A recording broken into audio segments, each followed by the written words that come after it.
કાકા એક આ કરિયાનું કાઢી દો ને આટલું. હા ભાઈ લાવો કાઢજો હો. પપ્પા મને 1200 રૂપિયા આપો, મારે ઓનલાઈન માંથી બૂટ મગાવવા. બેટા અત્યારે વધે ને, કોઈ ગ્રાહક છે નહીં, વેપાર છે નહીં, ખોટા ખર્ચા હું કામ કરસ ભાઈ? તમે દર વખતે આવું જ કરો, મારે નથી લેવા બૂટ.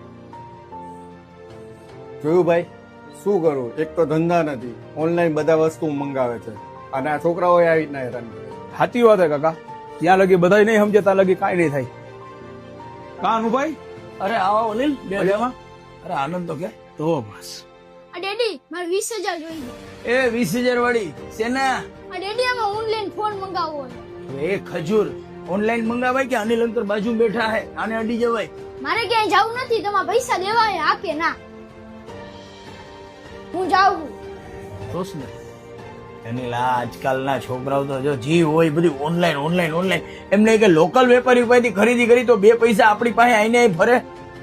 સાચી વાત હે યાર અનુભાઈ. હવે તમે જોવો તો હું હમણાં ગયો તો કરિયાના વાળા ત્યાં, એના છોકરાને બૂટ ઓનલાઈન લેવા છે. બૂટ વાળા ત્યાં ગયો તો એના છોકરાને કરિયાનું ઓનલાઈન લેવું છે. તમારે ત્યાં આવ્યો તો તમારા છોકરાને મોબાઈલ ઓનલાઈન લેવો છે.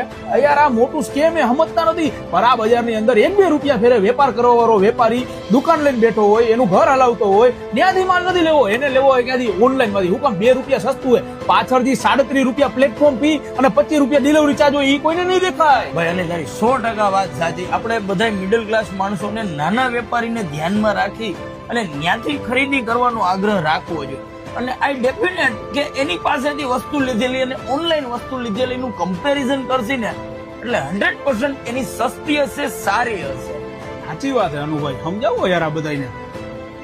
ભાઈ તમે વિડીયો જોયો તો તમને જ્ઞાન આવ્યું હશે.